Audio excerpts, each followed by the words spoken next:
Moon sale காலை 9 மணியிலிருந்து இரவு 12 மணி வரை ஜூலை 29 ஒரு நாள் மட்டும். சிபிஎஸ்இ பள்ளிகளுக்கு அனுமதி கொடுப்பதால் அரசு பள்ளிகளுக்கு எந்த வகையிலும் பாதிப்பு ஏற்படாது என்று பள்ளிக்கல்வித்துறை அமைச்சர் ராஜ்மோகன் தெரிவித்துள்ளார்.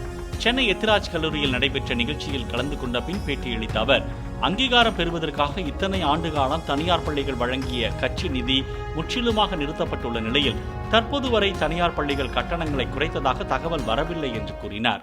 எல்லா தரச்சான்றும் இருந்தும் கூட சம்பந்தமே இல்லாம பார்ட்டி ஃபண்டுன்னு 25 லட்சம் 30 லட்சம் 40 லட்சம் வாங்குவதை மட்டும்தான் தடுத்திருக்கிறோம்.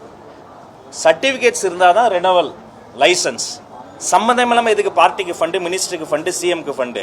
ஆனால் அவர்களிடம் தரச்சான்றோ இன்ஸ்பெக்ஷன் போன இடத்துல அவர்களிடம் சரியான இன்ஃப்ராஸ்ட்ரக்சர் இல்லைன்னா எத்தனை கோடி கொடுத்தாலும் கண்டிப்பாக அவர்களுக்கு ரெனோவலோ லைசன்ஸோ தரமாட்டோம். தனியார் பள்ளிகளில் சம்பந்தமே இல்லாமல் அவங்க கிட்ட லஞ்சம் வாங்கிட்டு இருந்தாங்கன்னு வைங்களேன், அந்த பல 100 கோடி நூற்றுக்கணக்கான பள்ளிக்கூடங்கள் வந்து கம்ப்ளைண்ட் பண்ணியிருக்கிறாங்க. அதை இடைத்தரகராக செயல்பட்டவர் மீது குண்டாசி போட்டுக்கிறாங்க. இந்த பணத்தையெல்லாம் அவங்க திரும்ப அந்த குழந்தைகள் மீதும் பெட்ரோல் மட்டும் தான் கட்டுவாங்க. அப்போ அந்த லஞ்சத்தை மட்டும் தான் ஒழித்திருக்கிறோமே தவிர போறவர்கள்லாம் கூப்பிட்டெல்லாம் நம்ம வந்து அப்படி ஒன்றும் சர்டிஃபிகேஷன் தரால. எங்களுடைய ப்ரையாரிட்டி அரசு பள்ளிகள் தான் தெரிவித்தது. மூன் சேல் காலை 9 மணியிலிருந்து இரவு 12 மணி வரை ஜூலை 29 ஒரு நாள் மட்டும்.